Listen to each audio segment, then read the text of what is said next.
And so, once again, I am Romana Diana Castillo, your online learning coordinator for today. And so, like I said earlier, after that video, we will be having a short presentation. And so, like with the video, we are discussing about mental health awareness for today. So, we studied today 10 mental health disorders. So, I do hope that you understand what the video is all about and what they are. So once again, what are mental disorders? Mental disorders can have a significant impact on individuals, their families, and society as a whole.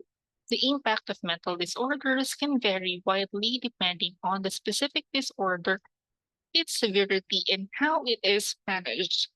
But some common effects include first, impaired quality of life. Mental disorders often lead to significant distress and suffering, affecting a person's overall quality of life. Symptoms such as depression, anxiety, or psychosis can interfere with daily functioning, relationships, and the ability to enjoy life. And social and occupational impairment. Mental disorders can impair a person's ability to work, study, or maintain social relationships. This can lead to unemployment, reduced academic achievement, and social isolation. Then, physical health consequences. Mental health issues are often interconnected with physical health. For example, individuals with mental disorders may be at greater risk of developing physical health problems due to lifestyle factors, medication side effects, or a reduced ability to manage their physical health. Then, financial burden. Mental disorders can lead to significant healthcare costs, including therapy, medication, and hospitalization. Additionally, individuals with mental health issues may experience financial instability due to difficulties in maintaining employment or accessing disability benefits. Then stigma and discrimination. Stigma associated with mental disorders can lead to discrimination and prejudice. This can affect individuals' self esteem and discourage them from seeking help, which can exacerbate the impact of the disorder. The impact on family and caregivers. Mental disorders can affect family members and caregivers who provide support and care. They may experience emotional stress, financial burden, and disruption of their own lives. And increased risk of substance abuse. Many people with mental disorders turn to substances like drugs and alcohol as a way to cope with their symptoms. This can lead to substance use disorders, which further complicate the overall impact on an individual's life. Since we say risk, some mental disorders, such as major depressive disorder and bipolar disorder, are associated with an increased risk of suicide. This represents severe and tragic consequences of untreated or poorly managed mental health issues. So, if you know someone who is pretty much suffering from mental health disorders, dapat naalagaan natin sila ng gusto. Hindi dapat natin iiwanan ng nagbabantay sa kanila. Okay? And also, kailangan talaga meron silang caregivers. Okay? And we understand them very well. Hindi dapat natin sila sinisisi sa kanilang disorder mismo. Then, educational impairments. Children and adolescents with mental disorders can face difficulties in school, leading to academic underachievement and a disruption in their educational development.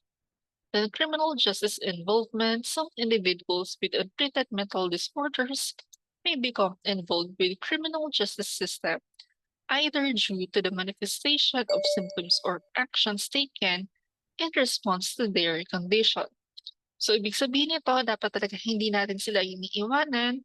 Somehow, they are Other people, lalo na yung mga merong ADHD or maybe autism or yung talagang merong mental disorder, hindi naiintindihan ng mga normal people yung kanilang actions. So kapagka nakita sila somehow, yung iba matatakot talaga and yung iba talagang tatawag ng police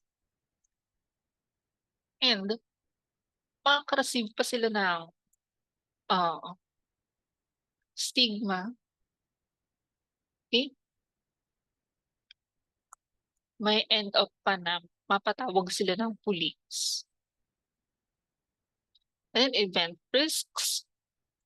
Adolescents have shared valuable insights about behaviors that could put them at risk of mental illness through various research studies and anecdotal accounts. While individual experiences and perspectives may vary, here are some common themes and behaviors that adolescents have identified as potential risk factors for mental health problems. First, social isolation. Many adolescents have mentioned that feeling isolated or disconnected from their peers can contribute to feelings of loneliness and depression. The need for social connection and support is crucial during adolescence. Then bullying and cyberbullying. Being a victim of bullying, whether in person or online, has been linked to increased levels of stress, anxiety, and depression among adolescents. The relentless nature of cyberbullying can be particularly distressing. And academic pressure, high expectation from parents, teachers, and society to excel academically can lead to stress, anxiety, and burnout. The pressure to perform well in school and meet future career expectations can be overwhelming. Then, substance abuse again. Some adolescents engage in substance abuse, including alcohol and drugs, then self harm and suicidal thoughts. Adolescents may resort to self harming behaviors, such as cutting or burning, as a way to cope with emotional pain. Thoughts of suicide or attempts at suicide are also significant risk factors for mental health problems. So kapag ka nakita nyo yung kaibigan nyo or maybe kapatid niyo or anyone with these thoughts, ah, kailangan sabihan na agad natin sila that they're doing something wrong. Pero 'wag natin silang awayin, kundi mas lalo nilang gagawin, okey? Kailangan lang natin silang sabihan ng maayos that what they're doing is wrong and what they need is help. And kung mabait yung kanilang parents at naiintindihan sila with their condition, sabihan niyo yung mga kaibigan who na nakakaranas ng ganito na magsabi sa kanilang parents. But then, puwede niyo ring sabihin sa teachers niyo, sa mga guidance counselors at iba pa about the condition of your friend. And if you're the one doing this and you have this, then yes, you need help. Okay? Don't do it definitely. Okay? And I just wanted to say, uh,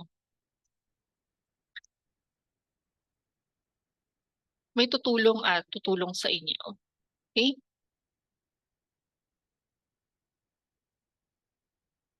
Then, body image issues. Many adolescents experience body image dissatisfaction, which can lead to eating disorders like anorexia or bulimia, as well as depression and anxiety. Then, family conflicts, tensions, and conflicts within a family can contribute to emotional distress for adolescents. Family support and communication are crucial for mental well being. Then, stress from identity and peer pressure. Adolescents may struggle with questions of identity and belonging, and peer pressure can be a source of stress. The pressure to conform to certain standards or to fit in with a specific group can impact their mental health. traumatic experiences, adolescents who have experienced traumatic events such as abuse, violence, or loss are at a higher risk of developing mental health issues, including post traumatic stress disorder. Lack of coping skills, some adolescents may not have effective coping strategies to deal with life's challenges. Developing healthy coping mechanisms can help protect their mental health. And impact of mental disorders. So, three-fifths of 4 to 17 years olds with a mental disorder, or 8.3 of all children and adolescents had a mild disorder. One quarter of 4 to 17-year-olds with mental disorders, or 3.5% of all children and adolescents had a moderate disorder. And adolescents were almost 3 times more likely to experience a severe mental disorder. 23.1% of all 17-year-olds with a mental disorder had a severe disorder compared with 8.2% of 4 to 11-year-olds with a mental disorder. And just over 1 in 7, 14.17% of 4 to 17-year-olds with a mental disorder were assessed as having a severe mental disorder. This is equivalent to 1 in 50, or approximately 82,000 Australian children and adults. And major depressive disorder had a greater impact on functioning than the other disorders, with two-fifths, or 42.8% of cases being severe and another 35.8% assessed as moderate. The majority of anxiety disorders, ADHD, and conduct disorder cases were mild. Two-thirds of 4 to 17-year-olds with ADHD, 53.8% with anxiety disorders, and 58.7% with conduct disorder were assessed as having a mild disorder. 3.3% of 12 to 17-year-olds had a severe mental disorder, compared with 1.1% of 4 to 11-year-olds. Okay. And service use for emotional and behavioral problems, 1 in 6 children and adolescents aged 4 to 17 years old had used services for emotional or behavioral problems in the previous 12 months. 1 in 7 used health services, 1 in 9 used school services. Just over half of 4 to 17-year-olds using services used both health and school services. So services for young people with disorders, just over half of 4 to 17-year-olds with mental disorders had used services for emotional and behavioral problems in the previous 12 months. Service use was higher among children and adults with more severe disorders. Two-fifths of those with mild disorders, 72.5% of those with moderate disorders, and 87.6% of those with severe disorders had used services. So 1 in 8 children and adolescents with mental disorders had taken a medication for emotional or behavioral problems in the previous 2 weeks. The majority of young people with mental disorders using services in the previous 12 months had used health services. Just over 1/3 of 4 to 17-year-olds had seen a general practitioner. Almost a quarter had seen a psychologist. One-fifth had seen a pediatrician. One-fifth had seen a counselor or a family therapist. 16 4 to 17-year-olds with mental disorders were admitted to hospital or attended an emergency or outpatient department in the previous 12 months. Specialist child and adolescent mental health services were used by 3.3% of 4 to 17-year-olds with mental disorders in the previous 12 months. Parents and carers reported that 7.3 of 12 to 17-year-olds with mental disorders visited a headspace center in the previous 12 months. Schools provided services to 40.2% of the children and adolescents with mental disorders who attended them. 28.4% received individual counseling, 9.2% attended a group counseling or support program, 13.1 used a special class or school, 5.6% had seen a school nurse, and 17.1% received other school services. Okay, so now I'll be giving you another video.